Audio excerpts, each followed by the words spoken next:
नमस्कार दोस्तों, मैं Parasnath life high study IAS में आपका स्वागत है।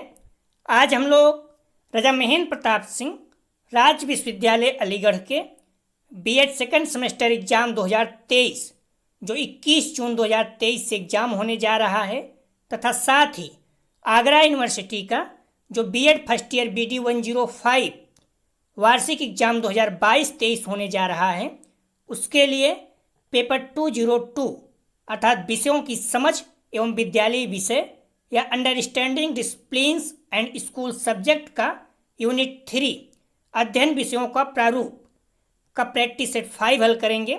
दोस्तों, प्रश्नों पर आएं, लेकिन उससे पहले प्लीज आप लोग वीडियो को ज़्यादा से ज़्यादा शेयर कीजिए जिससे सभी लोगों को लाभ हो सके।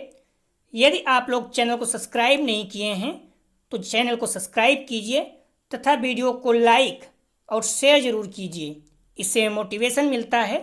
आइए देखते हैं प्रश्नों को। पेपर 202 अर्थात विषयों की समझ एवं विद्यालयी विषय, आप लोग ध्यान रखना, जो राजा महेंद्र प्रताप सिंह है वहाँ पर बीएड सेकंड सेमेस्टर में BD 202 है क्योंकि वहाँ पर सेमेस्टर वाइज है, और आगरा यूनिवर्सिटी में यही पेपर BD 105 है। ठीक है, तो ध्यान रखना, आगरा यूनिवर्सिटी में यह पेपर BD 105 है बीएड फर्स्ट ईयर में, और राजा महेंद्र प्रताप सिंह में बीएड सेकंड सेमेस्टर में BD 202 के नाम से जाना जाता है। तो आप लोग कंफ्यूज नहीं होना, ठीक है। यूनिट 3 अध्ययन विषयों का प्रारूप। इसका पहला प्रश्न है, सबके लिए शिक्षा संविधान के किस अनुच्छेद में है?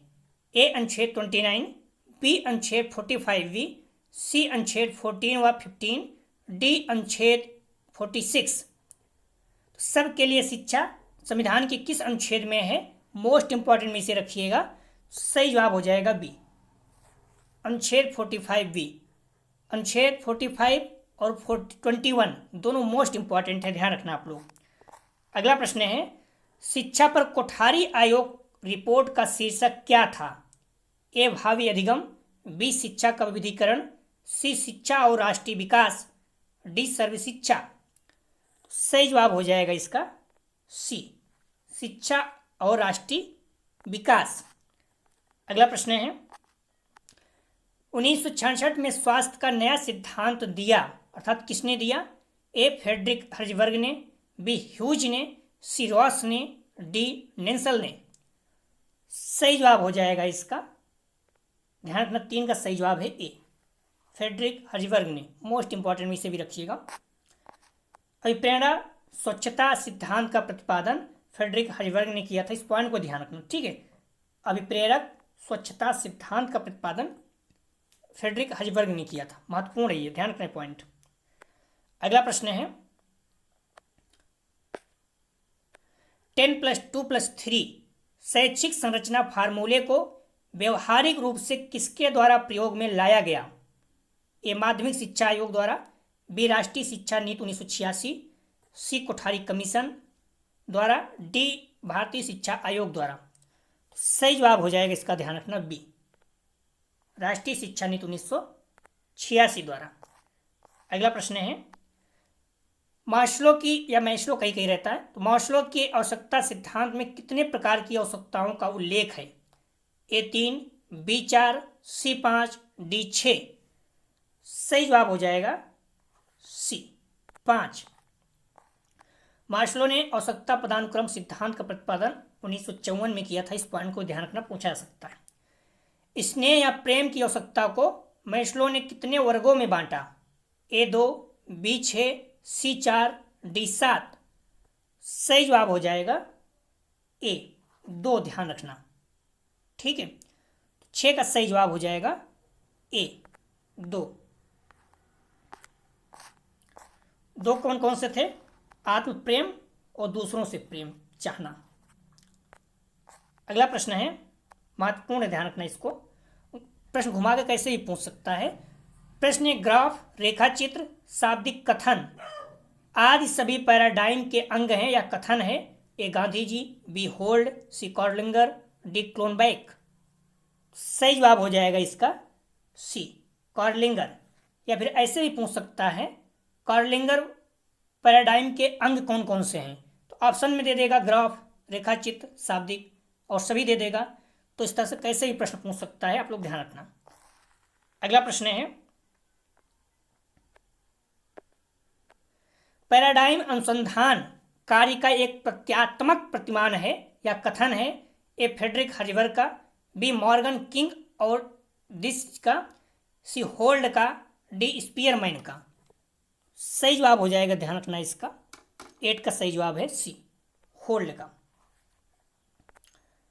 अगला प्रश्न है, the structure of scientific revolution पुस्तक के लेखक हैं? A Frederick Herzberg, B Thomas Kuhn, C hold D Kerlinger. सही जवाब हो जाएगा बी, थॉमस कुहन। आप लोग ध्यान रखना, लगभग 100 प्रश्न हैं, तो आप लोग प्रश्नों को पूरा हल कीजिएगा, अभी टाइम है, कोई दिक्कत नहीं है। आप लोग ध्यान रखना, जो हम लोग टेस्ट हल कर रहे हैं, राजा महेंद्र प्रताप सिंह में यहाँ BD 202 के नाम से जाना जाता है, और आगरा यूनिवर्सिटी में भी यह BD 105 B.Ed फर्स्ट ईयर में जाना जाता है, ठीक है।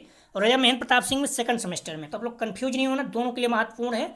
आप लोग प्लीज़ अपने कॉलेज के ग्रुप, दोस्त यार जो भी आपके B.Ed कर रहे हैं, शेयर कीजिए और वीडियो को लाइक जरूर कीजिए। प्रश्न है, कर्मचारियों को प्रेरित नहीं किया जाता और बहुत है सारी शिकायतें होती हैं। कर्मचारियों को प्रेरित नहीं किया जाता और बहुत हैं सारी शिकायतें होती हैं या स्थिति है? ए कम स्वच्छ और उच्च प्रेरणा, बी कम स्वच्छ और कम प्रेरणा, सी उच्च स्वच्छता और कम प्रेरणा, डी उच्च स्वच्छता और उच्च प्रेरणा। सही जवाब हो जाएगा 10 का बी, कम स्वच्छता और कम प्रेरणा। अगला प्रश्न है, पाठ्येतर पाठचर्या के अंतर्गत शामिल नहीं है, महत्वपूर्ण है, शामिल नहीं है। ए NCC, बी रेड क्रॉस, सी स्काउटिंग, डी गणित।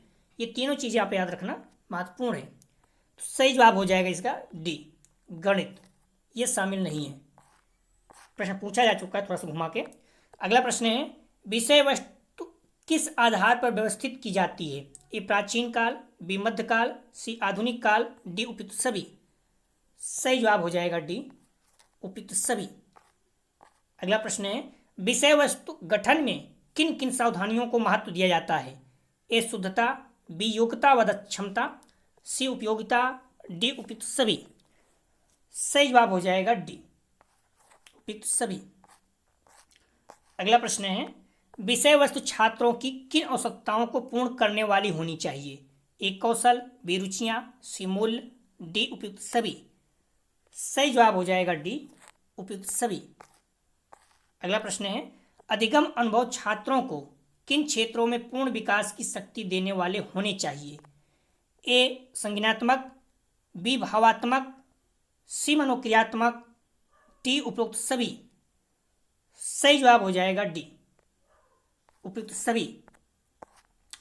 अगला प्रश्न है, पाठ्यक्रम की प्रवृत्ति क्या है? ए परिवर्तित होना, बी विकसित होना, सी ए बी दोनों, डी इनमें से कोई नहीं। सही जवाब हो जाएगा इसका सी, ए बी दोनों। अगला प्रश्न है, शिक्षण विधियों का चयन किस आधार पर करना चाहिए? ए विषय वस्तु, बी संरचना, सी विकास स्तर, डी उपयुक्त सभी। सही जवाब हो जाएगा इसका डी, उपयुक्त सभी। अगला प्रश्न है, पाठ्यक्रम मूल्यांकन का अर्थ किससे है? ए विषय वस्तु से, बी पाठ्यक्रम के घटकों उद्देश्यों से, सी विभिन्न विधियों से, डी उपयुक्त सभी से। सही जवाब हो जाएगा डी, उपयुक्त सभी से। अगला प्रश्न है, पाठ्यक्रम नियोजन अवस्था में संलग्न रहने वाले व्यक्ति कौन कौन हैं? ए छात्र अभिभावक, बी विद्यालय अभिभावक, सी विषय विशेषज्ञ, डी उपयुक्त सभी। सही जवाब हो जाएगा डी, उपयुक्त सभी। अगला प्रश्न है, रचनात्मक या निर्माणात्मक मूल्यांकन किस प्रकार की प्रक्रिया का प्रयोग करता है? ए पुनर्निवेश की, बी समायोजन की, सी ए बी दोनों, डी इनमें से कोई नहीं। सही जवाब हो जाएगा सी ए बी दोनों। अगला प्रश्न है, पाठ्यक्रम प्रतिमान कौन से होते हैं? ए उद्देश्य या मूल्यांकन प्रतिमान, बी प्रक्रिया प्रतिमान, सी परिस्थिति प्रतिमान, डी उपयुक्त सभी। सही जवाब हो जाएगा डी, उपयुक्त सभी। अगला प्रश्न है, मानव व्यवहार के आधार पर प्रतिमानों को कितने वर्गों में विभाजित किया गया है? A4, B5, C6, D7। सही जवाब हो जाएगा इसका ए, 4। अगला प्रश्न है, नैतिक प्रतिमानों के अंतर्गत कौन से विषय आते हैं? ए साहित्य, बी इतिहास, सी धार्मिक विषय, डी उपयुक्त सभी। सही जवाब हो जाएगा डी। अगला प्रश्न है, सौंदर्य बोधात्मक वर्ग में कौन कौन से विषय आते हैं? ए साहित्य, बी संगीत, सी ललित कलाएं, डी उपयुक्त सभी। सही जवाब हो जाएगा डी उपयुक्त सभी। अगला प्रश्न है, पैराडाइम किस प्रकार की रूपरेखा का समूह है? ए समस्या का, बी उपकल्पनाओं का, सी विधियों का, डी उपयुक्त सभी का। सही जवाब हो जाएगा डी उपयुक्त सभी का। अगला प्रश्न है, कार्लिंगर ने पैराडाइम का अंग किसे माना? ए ग्राफ को, बी रेखा चित्र को, सी शाब्दिक कथन को, डी उपयुक्त सभी को। सही जवाब हो जाएगा 26 का डी, उपयुक्त सभी को। अगला प्रश्न है, पैराडाइम समस्या तक पहुंचने हेतु क्या है? ए मार्ग, बी ढांचा, सी रूपरेखा, डी उपयुक्त सभी। सही जवाब हो जाएगा डी, उपयुक्त सभी। अगला प्रश्न है, पैराडाइम शोध कार्य को किस रूप में प्रस्तुत करता है? ए व्यवस्थित, बी क्रमबद्ध, सी ए बी दोनों, डी इनमें से कोई नहीं। सही जवाब हो जाएगा सी ए बी दोनों। अगला प्रश्न है, पाठ सामग्री को कहा जाता है? ए पाठ्यक्रम, बी अंतर्वस्तु, सी पाठचर्या, डी पाठ्येतर सामग्री। सही जवाब हो जाएगा बी अंतर्वस्तु। अगला प्रश्न है, पाठ सामग्री को अन्य किन किन नामों से जाना जाता है? ए अंतर्वस्तु, बी विषय वस्तु, सी पाठ वस्तु, डी उपयुक्त सभी। सही जवाब हो जाएगा डी, उपयुक्त सभी। नेशनल एजुकेशन एसोसिएशन अमेरिका की शैक्षिक संस्था है, पूछा गया है, हम लोग उसको हल कर चुके, फिर भी डाल दिया हमने। व्हीलर द्वारा, प्रश्न है, व्हीलर द्वारा प्रस्तावित पाठ सामग्री के चयन का मानदंड कितने भागों में बांटा गया है? ए 2, बी 4, सी 6, डी 8। सही जवाब हो जाएगा इसका ए 2। अगला प्रश्न है, ध्यान रखना, व्हीलर द्वारा प्रस्तावित मानदंड को 2 भागों में बांटा गया है। ए मुख्य मानदंड, इसके अंतर्गत 2 बिंदु हैं, वैधता और महत्व। दूसरा है, जबकि गौण मानदंड में 4 बिंदु हैं। कौन कौन से? उपयोगिता, अधिगम योग्यता, शिक्षार्थी की आवश्यकताएं एवं रुचियां, सामाजिक तथ्यों के साथ संगति। अगला प्रश्न है, आप लोग ध्यान रखना, यह टेस्ट जो हम लोग हल कर रहे हैं Raja Mahendra Pratap Singh BEd second semester में BD 202 के नाम से है, और आगरा यूनिवर्सिटी में बीएड फर्स्ट ईयर में BD 105 के नाम से। तो दोनों के लिए हम लोग प्रैक्टिस सेट हल कर रहे हैं। तो हम्बली रिक्वेस्ट है, आप लोग वीडियो को ज़्यादा से ज़्यादा शेयर कीजिए, कॉलेज ग्रुप दोस्त यार जो भी हैं, और वीडियो को लाइक जरूर कीजिए। ध्यान रखना, आगरा यूनिवर्सिटी में यह 40 अंक का है और राजा महेंद्र प्रताप सिंह में 80 अंक का है। समय 1.5 घंटा दोनों जगह पे है। आगरा यूनिवर्सिटी में 100 प्रश्न रहेगा और राजा महेंद्र प्रताप सिंह में 75 प्रश्न रहेगा। 50 प्रश्न हल करना होगा दोनों जगह आप लोगों को। तो हमले रिक्वेस्ट है, आप लोग वीडियो को शेयर और लाइक जरूर करें। प्रश्न है, बच्चे का पहला शिक्षक कौन होता है? ए माहौल या परिवेश, बी शिक्षक, सी माता पिता, डी इनमें से कोई नहीं। सही जवाब हो जाएगा सी माता पिता। अगर माता पिता दोनों दिया होता अलग अलग तो माता पहला हो जाएगा। ठीक है, ध्यान रखना। अगला प्रश्न है, एक शिक्षक को समाज में सम्मान मिलना चाहिए जब वह ए एक आदर्श जीवन जीता हो, बी निष्ठापूर्वक अपनी ड्यूटी करता हो, सी प्रभावकारी तरीके से पढ़ाने में सक्षम हो, डी उपयुक्त सभी। सही जवाब हो जाएगा डी उपयुक्त सभी। अगला प्रश्न है, व्हीलर के गौण मानदंड में शामिल है? ए छात्राओं की आवश्यकताएं एवं अभिरुचियां, बी अधिगम योग्यता उपयोगिता, सी सामाजिक तत्वों के साथ विसंगति, डी उपयुक्त सभी। सही जवाब हो जाएगा डी उपयुक्त सभी। अगला प्रश्न है, ध्यान रखना, व्हीलर द्वारा हम लोग देख चुके हैं, इसको 2 भागों में बांटा गया है, मुख्य में वैधता महत्व, जबकि गौण में 4 है, उपयोगिता, अधिगम योग्यता, शिक्षार्थी की आवश्यकताएं और रुचियां, और सामाजिक तत्वों के साथ संगति। अगला प्रश्न है, आवश्यकता पदानुक्रम सिद्धांत की प्रतिपादन किया? तो हम लोग देख चुके हैं इसका आंसर। सही जवाब हो जाएगा इसका, ध्यान रखना, आवश्यकता पदानुक्रम सिद्धांत के प्रतिपादन किया। ए फ्रेडरिक हर्जबर्ग, बी फ्रायड, सी अब्राहम मास्लो, डी स्पीयरमैन। सही जवाब हो जाएगा 35 का सी, अब्राहम मैस्लो। मैस्लो पिरामिड या मैस्लो की आवश्यकता पदानुक्रम अब्राहम मास्लो द्वारा प्रदानित किया गया था। मनोवैज्ञानिक सिद्धांत जो उन्होंने एक थ्योरी ऑफ ह्यूमन मोटिवेशन नामक अपने ग्रंथ में, ध्यान रखना 1954 में, महत्वपूर्ण इस पॉइंट को आप लोग ध्यान रखना, प्रस्तुत किया गया था।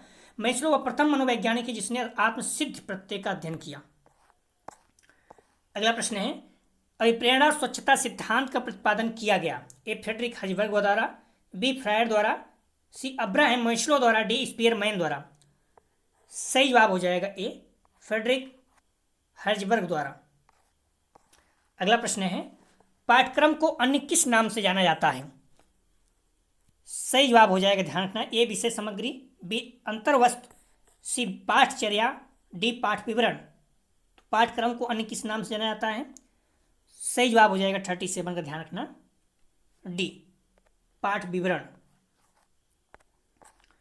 अगला प्रश्न है, बेलूर शब्द किस भाषा का शब्द है। ए आंग्ल भाषा, बी संस्कृत भाषा, सी ग्रीक भाषा, डी लैटिन भाषा। सही जवाब हो जाएगा डी लैटिन भाषा। ज़्यादातर जो चीज़ें हैं लैटिन ही रहती हैं। वैल्यू शब्द की व्युत्पत्ति लैटिन भाषा के वैलियर शब्द से हुई है जिसका अर्थ योग्यता, उपयोगिता और महत्व। अगला प्रश्न है, पाठ्यक्रम को मानव जात के समूचे ज्ञान एवं अनुभव का केंद्र बिंदु समझना चाहिए। यह कथन किसका है। ए मुनरो का, बी फॉवेल का, सी जॉन ड्यूवी का, डी कैसवेल का। सही जवाब हो जाएगा इसका बी फॉवेल का। अगला प्रश्न है, पाठ्यक्रम के अंतर्गत कौन कौन सी सामग्री आती है। ए पाठ वस्तुएं, बी पाठ क्रियाएं, सी समस्त अध्ययन सामग्री, डी उपयुक्त सभी। सही जवाब हो जाएगा डी उपयुक्त सभी। अगला प्रश्न है, पैराडाइम को शोध कार्य का फ्रेमवर्क किसने कहा। ए कार्लिंगर ने, बी रूसो ने, सी रॉस ने, डी स्पेंसर ने। सही जवाब हो जाएगा ए कार्लिंगर ने। अगला प्रश्न है, पैराडाइम किस रूपरेखा का समूह है। ए समस्या उपकल्पनाओं का, बी विधियों का, सी पद्धतियों का, डी उपयुक्त सभी का। सही जवाब हो जाएगा डी उपयुक्त सभी का। अगला प्रश्न है, पैराडाइम में शोधकर्ता कौन कौन से कार्य करता है। ए शोध का नियोजन, बी व्यवस्थापन, सी संगठन, डी उपयुक्त सभी। सही जवाब हो जाएगा, ध्यान रखना, 43 का डी उपयुक्त सभी। अगला प्रश्न है, पैराडाइम शोध को किस प्रकार का रूप प्रदान करता है। ए नवीन, बी स्पष्ट, सी ए बी दोनों, डी इनमें से कोई नहीं। सही जवाब हो जाएगा इसका 44 का सही जवाब हो जाएगा सी ए बी दोनों। अगला प्रश्न है, पूर्व बाल अवस्था में किस प्रकार के विकास होते हैं। ए सामाजिक, बी स्वास्थ्य संबंधी, बी सी संवेगात्मक, डी उपयुक्त सभी।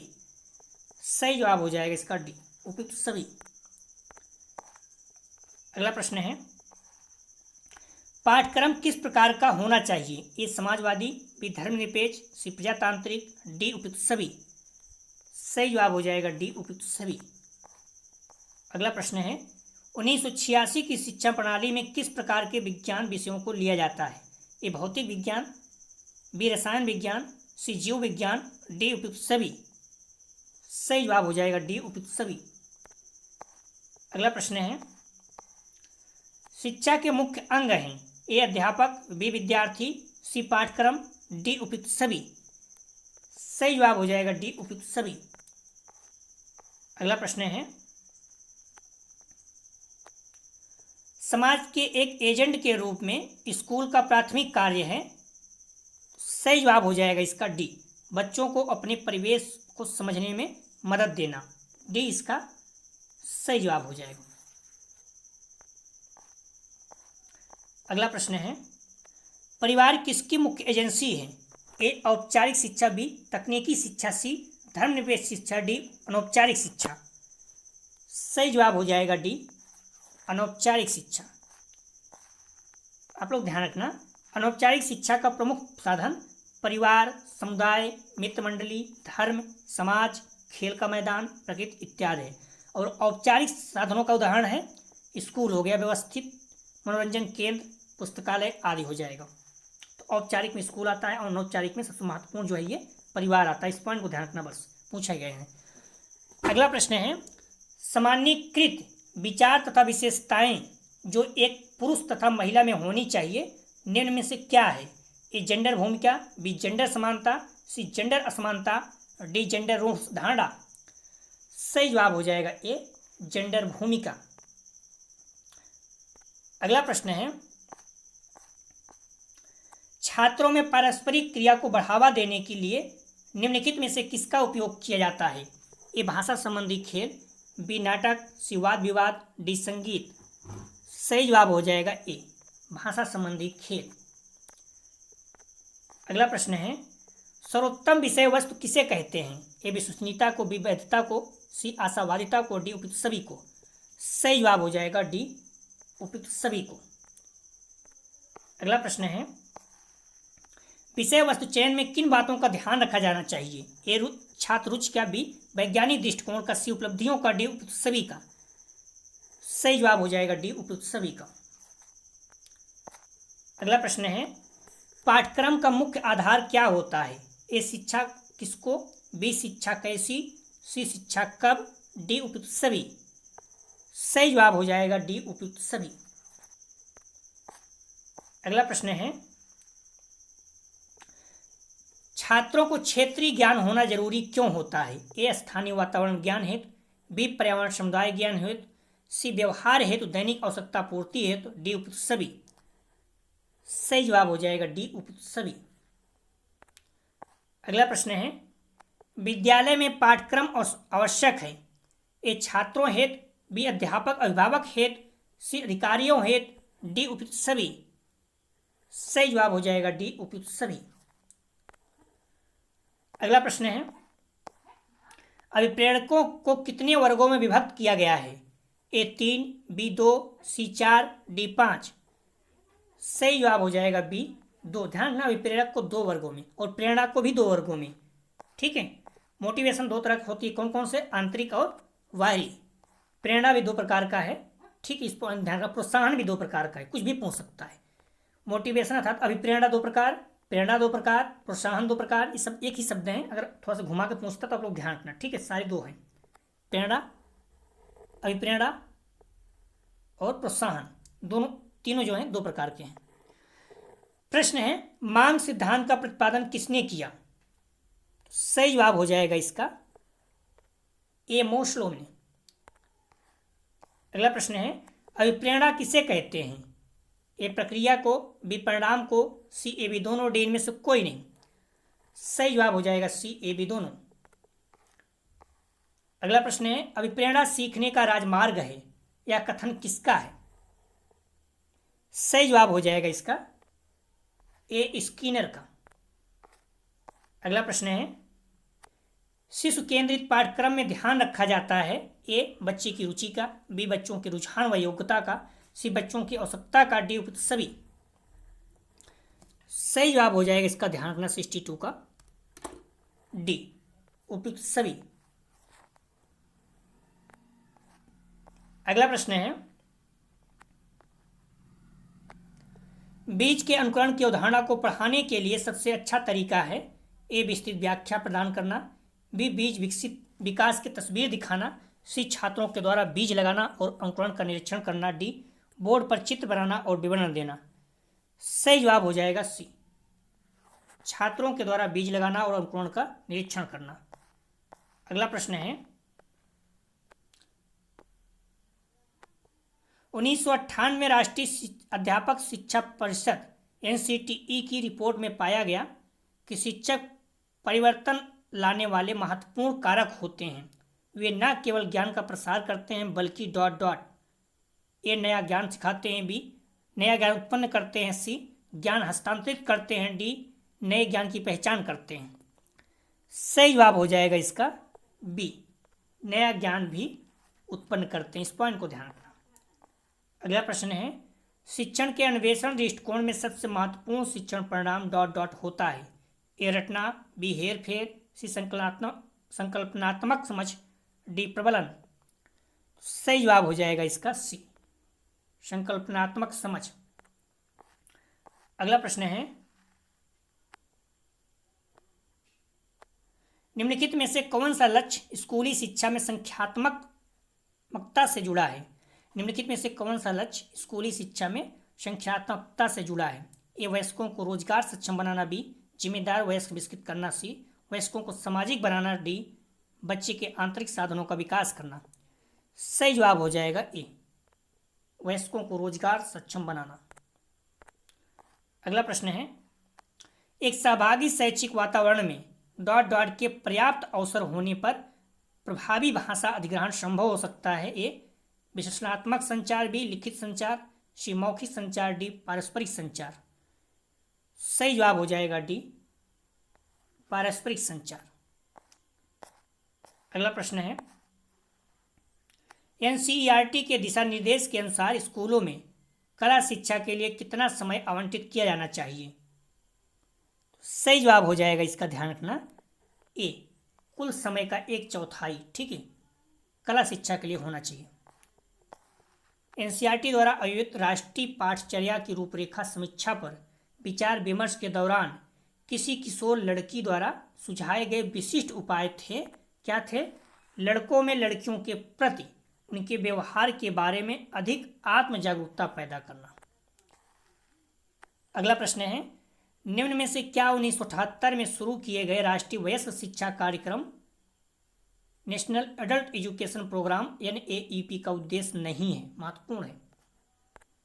ए रोजगार सृजन, बी कार्यात्मक क्षमताओं को बढ़ावा देना, सी जागरूकता को बढ़ावा देना, डी साक्षरता को बढ़ावा देना।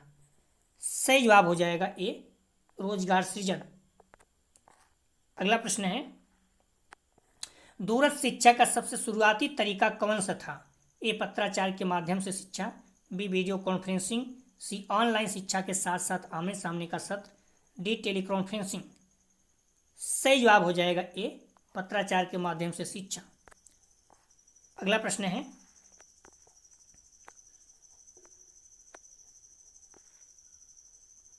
एक देशी शिक्षण सहायक सामग्री कैसी नहीं होनी चाहिए?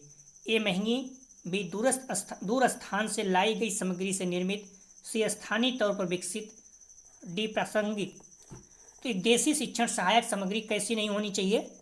सही जवाब हो जाएगा सी, स्थानीय तौर पर विकसित नहीं होनी चाहिए। अगला प्रश्न है, अध्यापन विधि के रूप में टीवी अथवा वीडियो प्रस्तुतिकरण का फायदा कौन सा नहीं है?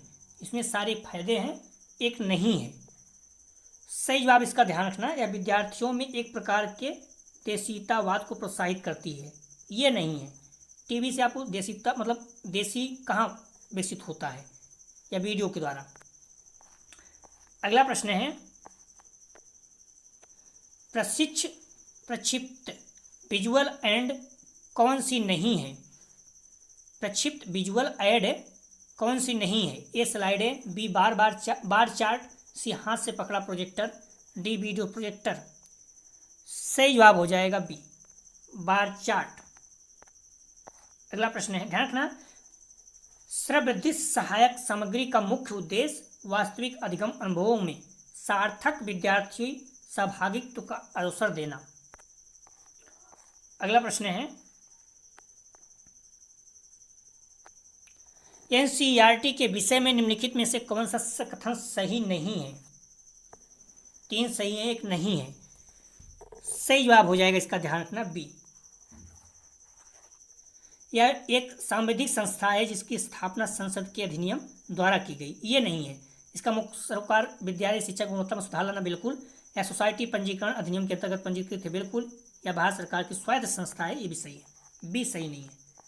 अगला प्रश्न है, एनसीईआरटी के अनुसार डॉट डॉट की आयु तक बच्चे में समस्या निवारण कौशल विकसित हो सकता है? A+2, B+1, C+4, D+3। सही जवाब हो जाएगा 75 का सी +4, अर्थात 4 वर्ष से अधिक। एनसीईआरटी के अनुसार 4 वर्ष से अधिक के आयु तक के बच्चों में समस्या निवारण कौशल विकसित हो जाता है। अगला प्रश्न है, हम्बली रिक्वेस्ट है आप लोग वीडियो को ज़्यादा से ज़्यादा शेयर किए, अपने कॉलेज ग्रुप दोस्त या जो भी हो वीडियो को लाइक जरूर कीजिए। या जो प्रैक्टिस सेट हम लोग हल कर रहे हैं राजा महेंद्र प्रताप सिंह में बीएड सेकंड सेमेस्टर में BD 202 के नाम से है, और आगरा यूनिवर्सिटी में बीएड फर्स्ट ईयर में BD 105 पेपर है, तो आप लोग कन्फ्यूज नहीं होना। कक्षा के माहौल के विशेष संदर्भ में सुनने का एक मुख्य अवयव है। ए श्रवण, बी एकाग्र रहना, सी उत्तर देना, डी समझना और याद रखना। सही जवाब हो जाएगा डी, समझना और याद रखना। कक्षा के माहौल के विशेष संदर्भ में सुनने का एक मुख्य अवयव है, तो समझना और याद रखना। अगला प्रश्न है, पाठचर्या उपागम की मुख्य कसौटियां कौन सी हैं? ए विषय केंद्रित उपागम, बी सामाजिक समस्या केंद्रित उपागम, सी अध्येता केंद्रित उपागम, डी उपयुक्त सभी। सही जवाब हो जाएगा डी उपयुक्त सभी। अगला प्रश्न है, पैराडाइम शोध कार्यों हेतु क्या प्रस्तुत करते हैं? ए उपयुक्त डिजाइन, बी उपयुक्त संहिता, सी ए बी दोनों, डी इनमें से कोई नहीं। सही जवाब हो जाएगा सी ए बी दोनों। अगला प्रश्न है, पाठचर्या उपागम के मुख्य बिंदु हैं। ए गणित, बी विज्ञान, सी सामाजिक विज्ञान, डी उपयुक्त सभी। सही जवाब हो जाएगा डी उपयुक्त सभी। अगला प्रश्न है, प्रगतिशील शिक्षा के अंतर्गत क्या क्या आता है? ए बाल केंद्रित शिक्षा, बी समस्या समाधान पद्धति, सी आवश्यकता आधारित उपागम, डी उपयुक्त सभी। सही जवाब हो जाएगा डी उपयुक्त सभी। अगला प्रश्न है, पाठ्यक्रम संगठन के मुख्य उपागम कौन से हैं? ए बाल केंद्रित शिक्षा, बी अनुशासन केंद्रित शिक्षा, सी ए बी दोनों, डी इनमें से कोई नहीं। सही जवाब हो जाएगा सी ए बी दोनों। अगला प्रश्न है, प्रारंभिक बाल अवस्था के 2-3 वर्षों में किस बात का अभ्यास कराया जाता है? ए बोध का, बी आत्मविश्वास का, सी ए बी दोनों, डी इनमें से कोई नहीं। सही जवाब हो जाएगा सी ए बी दोनों। अगला प्रश्न है, ज्ञानात्मक कौशलों के विकास पर मुख्य कौन से विद्यालय विचारों को रखा गया है? ए विषय पठन, बी पत्रकारिता, सी शारीरिक विज्ञान, डी उपयुक्त सभी। सही जवाब हो जाएगा डी उपयुक्त सभी। अगला प्रश्न है, पैराडाइम में प्रस्तुतिकरण हेतु किन दृश्य श्रव्य सामग्रियों का प्रयोग होता है? ए तालिकाओं, बी ग्राफ, सी रेखा चित्रों, डी उपयुक्त सभी। हम लोग इसको देख चुके हैं, लेकिन इसमें जो ऑप्शन है वो प्रश्न के रूप में था। सही जवाब हो जाएगा इसका ध्यान रखना डी सभी। पैराडाइम प्रस्तुतिकरण हेतु किन दृश्य मतलब जो दिखाई भी है सुनाई भी दे सामग्रियों का प्रयोग किया जाता है? तालिकाओं, ग्राफ, रेखा चित्र, ये सारे। अगला प्रश्न है, पैराडाइम समस्या के अध्ययन को क्या रूप प्रदान करता है? ए सरलता का, बी सुगमता का, सी ए बी दोनों, डी इनमें से कोई नहीं। सही जवाब हो जाएगा सी ए बी दोनों। अगला प्रश्न है, पाठ्यक्रम नियोजन की प्रक्रिया में मुख्य भूमिका किसकी है? ए शैक्षिक अभिकरणों की, बी छात्रों की, सी अध्यापकों की, डी उपयुक्त सभी की। सही जवाब हो जाएगा डी उपयुक्त सभी की। अगला प्रश्न है, क्रिया विश्लेषण में किन क्रियाओं का विश्लेषण किया जाता है? ए सामाजिक, बी व्यवसायिक, सी उपयुक्त दोनों, डी इनमें से कोई नहीं। सही जवाब हो जाएगा सी उपयुक्त दोनों। अगला प्रश्न है, पाठ्यक्रम की सर्वाधिक लोकप्रिय परिभाषा किसकी है? ए कनिंघम की, बी ब्रूनेर की, सी क्रो एवं क्रो की, डी वाल्टन सी की। सही जवाब हो जाएगा ए कनिंघम की सबसे ज़्यादा लोकप्रिय है पाठ्यक्रम के लिए परिभाषा जो है। कनिंघम की परिभाषा पाठ्यक्रम से संबंधित सबसे लोकप्रिय है। अगला प्रश्न है, पाठ्यक्रम द्वारा छात्रों को अवसर प्राप्त होते हैं? ए जीवन कला की, बी लक्ष्य के लिए एकाग्रता, सी छात्रों को दिशा निर्देश देना, डी उपयुक्त सभी। सही जवाब हो जाएगा इसका डी उपयुक्त सभी। अगला प्रश्न है, पाठ्यक्रम में शामिल किया जाता है? ए विभिन्न अनुभव, बी कक्षा में पाए जाने वाले विषय, सी विभिन्न अन्य क्रियाएं, डी उपयुक्त सभी। सही जवाब हो जाएगा डी उपयुक्त सभी। अगला प्रश्न है, कार्यानुभव का उद्देश्य है? ए रुचि, सामर्थ्य व योग्यता अनुसार शिक्षा देना, बी आर्थिक बचत योजना चलाना, सी सहयोगी प्रकार से कार्य पूर्ण करना, डी उपयुक्त सभी। सही जवाब हो जाएगा डी उपयुक्त सभी। अगला प्रश्न है, प्रत्येक समुदाय की कुछ मान्यताएं, अवधारणाएं व विश्वास होते हैं जो क्या कहलाते हैं? ए पैराडाइम, बी उपागम, सी अनुभव, डी प्रयोग। सही जवाब हो जाएगा इसका ए पैराडाइम। अगला प्रश्न है, लगभग 110 प्लस प्रश्न है। अगला प्रश्न है, मानव व्यवहार के आधार पर व्यवहार प्रतिमानों को कितने वर्गों में विभाजित किया गया है? ए 5, बी 6, यहाँ पर सी रहना चाहिए, सी 4, डी 7। सही जवाब हो जाएगा इसका, ध्यान रखना, 93 का सी 4। ठीक है, यहाँ पर सी रहेगा। ठीक है, आप लोग कंफ्यूज नहीं होना। अगला प्रश्न है, जो संस्थाएं मानव समूह द्वारा किसी निश्चित उद्देश्य हेतु निश्चित की जाती हैं वह कहलाती हैं। सही जवाब हो जाएगा इसका ए मानवीय संस्थाएं। अगला प्रश्न है, व्यवहारवादी विचारधारा के अनुसार सामाजिक अध्ययन कक्ष के लिए 30 विद्यार्थियों हेतु स्थान की आवश्यकता होगी। सही जवाब हो जाएगा इसका ए 15 × 24 वर्ग फुट की। अगला प्रश्न है, पाठ पुस्तक के प्रत्येक पाठ के अंत में होनी चाहिए। सही जवाब हो जाएगा ए प्रश्न बैंक, मतलब लास्ट में प्रश्न होना चाहिए, क्वेश्चन पेपर होना चाहिए, क्वेश्चन होने चाहिए। अगला प्रश्न है, जिस सामग्री को देखकर ज्ञान प्राप्त किया जाता है वह है? ए दृश्य सामग्री, बी श्रव्य सामग्री, सी दृश्य व श्रव्य दोनों, डी इनमें से कोई नहीं। सही जवाब हो जाएगा, ध्यान रखना, देख कर पूछा है। सही जवाब हो जाएगा ए। इसमें पूछ रहा है जिस सामग्री को देख कर ज्ञान प्राप्त किया जाता है, तो ए दृश्य श्रव्य सामग्री। अगला प्रश्न है, टेलीविजन है? ए श्रव्य सामग्री, बी दृश्य सामग्री, सी दृश्य श्रव्य सामग्री, डी क्रियात्मक सामग्री। तो टेलीविजन कैसा है? दिखाई भी देता है, सुनाई भी देता है। सही जवाब हो जाएगा सी, दृश्य और श्रव्य दोनों है। अगला प्रश्न है, श्रव्य सामग्री के द्वारा विद्यार्थी ज्ञान प्राप्त करते हैं। ए सुनकर, बी देखकर, सी सुन व देखकर, डी इनमें से कोई नहीं। श्रव्य बात कर रहा है जो सुनाई दे, तो सही जवाब हो जाएगा ए सुनकर। अगला प्रश्न है, भौगोलिक यात्राएं हैं? ए प्रायोगिक सामग्री, बी क्रियात्मक सामग्री, सी दृश्य सामग्री, डी इनमें से कोई नहीं। ध्यान रखो, मॉडल पेपर में भी दिया गया है, गूगल में सर्च करोगे तो ए मिल जाएगा। तो सही जवाब हो जाएगा ए। भौगोलिक यात्राएं मतलब अगर आप यात्रा पे जाते हैं तो थोड़ा सा प्रयोग कर रहे हैं, कुछ अनुभव देख रहे हैं, ठीक है, इसलिए इसको प्रायोगिक सामग्री बोला जाता है। तो ए सही है। अगला प्रश्न है, एक वस्तुनिष्ठ प्रश्न की विशेषता है? ए रटने पर अधिक बल, बी परीक्षक का व्यक्तित्व पक्षपात न होना, सी स्मृति की जांच, डी भाषा की प्रधानता। तो वस्तुनिष्ठ प्रश्न की विशेषता क्या है? सही जवाब हो जाएगा सी स्मृति की जांच। अगला प्रश्न है, जब छात्र अपूर्ण कथन को पूरा करता है तो परीक्षा के इस रूप को कहते हैं, क्या कहते हैं? सही जवाब हो जाएगा सी प्रत्यास्मरण रूप परीक्षा। अगला प्रश्न है, हिंदी संघ की राजभाषा के रूप में किस भाषा को महत्वपूर्ण स्थान दिया गया?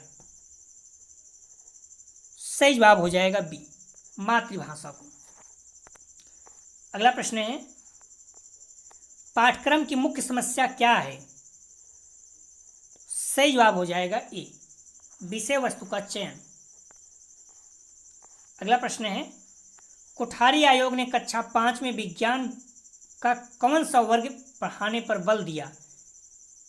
ए भौतिक शास्त्र, बी भूगर्भ शास्त्र, सी जीव विज्ञान, डी उपयुक्त सभी। सही जवाब हो जाएगा इसका डी उपयुक्त सभी। अगला प्रश्न है, मूल्यांकन द्वारा पता चलता है किसका? सही जवाब हो जाएगा ए छात्र के व्यवहार परिवर्तन का।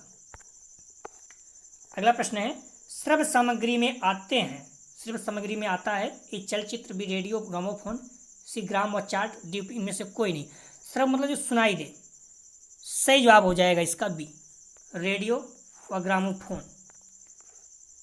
अगला प्रश्न है, चित्रों को एक क्रम में प्रदर्शित करने तथा अंकित व्यक्तियों या वस्तुओं की तुलना करने के लिए महत्वपूर्ण उपकरण होता है। सही जवाब हो जाएगा इसका सी, फनालेल बोर्ड। अगला प्रश्न है, मूल स्रोतों में आते हैं एक खंडहर व प्रतिमाएं, विदंत कथाएं व परंपराएं, सी हस्तलेख व फरना संधियां, डी उपसवी। सही जवाब हो जाएगा डी उपसवी। अगला प्रश्न है, अभ्यासात्मक योजनाओं में निहित है ये मॉडल बनाना, बी किसी वस्तु के सौंदर्य का रसास्वादन करना, सी शब्दों का उच्चारण का अभ्यास करना, डी संगीत सुनना।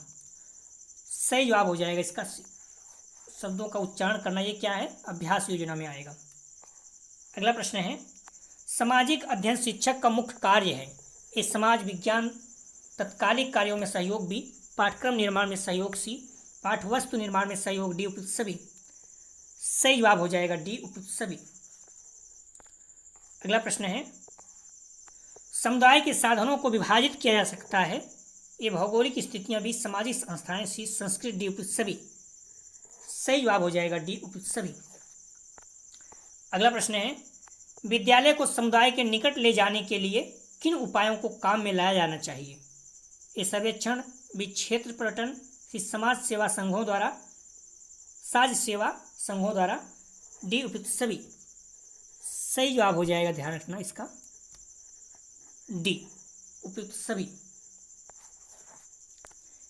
2-3 प्रश्न इसके जवाब आप लोग कमेंट सेक्शन में जरूर दीजिएगा। पहला, कोठारी आयोग ने अखिल भारतीय संस्थाओं में शिक्षा का माध्यम किस भाषा को माना, ए हिंदी, बी अंग्रेजी, सी संस्कृत, डी फ्रेंच।